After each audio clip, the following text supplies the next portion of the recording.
ঈদের বাজার ঘিরে বেচাকেনা জমে উঠেছে চট্টগ্রাম নগরীর ফুটপাত থেকে বিপণী বিতানে।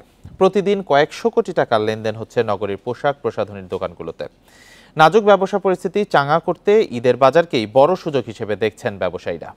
টপার ননস্টিক কুকওয়্যারে 5 স্তরের ইউরোপিয়ান স্ট্যান্ডার্ড কোটিং থাকায় খাবার লেগে যায় না।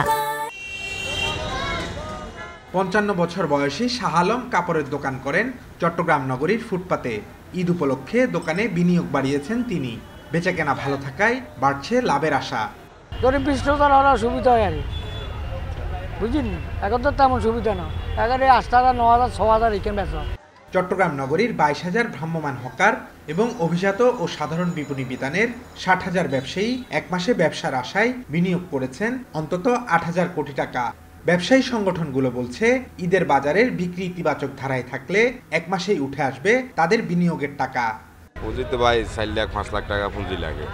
টাকা থেকে বাকিটাকে মিলেই বা আলাদ বরাদ করে আনি এই টাকা, বুঝছেন। ব্যবসায়ীরা তো একটা পুরো রমজানে একটা বিনিয়োগের টার্গেট থাকে, ওটার কাছাকাছি করছে, হয়তো কম বেশি 19-20 হতে পারে। 5 আগস্টের পর নাজুক ব্যবসা পরিস্থিতিকে চাঙ্গা করতে এবারের ঈদের বাজারে নজর ব্যবসায়ীদের। কেবল নগরীর টেরি বাজারের 82টি মার্কেটে প্রতিদিন 500 কোটি টাকার লেনদেনই আশা দেখাচ্ছে তাদের। মোটামুটি ভালোর দিকে যাচ্ছে। তো আমি আশা রাখবো আমাদের এই এলাকা থেকে এই অর্থনীতিতে ভালো একটা ভূমিকা রাখবে যদি ব্যবসায়ীরা যদি যাদের যে পণ্যগুলো যদি সঠিক সময়ে বিক্রি করতে পারে। ক্রেতা সাধারণের সুবিধার্থে আমরা সমিতির পক্ষে ক্রেতা সাধারণ যাতে এখানে স্বাচ্ছন্দ্য করে বাজার করতে পারে, সেই জন্য আমরা পর্যাপ্ত পরিমাণ আমরা সিকিউরিটির ব্যবস্থা আমরা করেছি।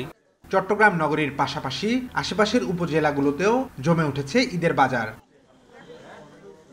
Abdullah Rakib, Independent News, Chittagong.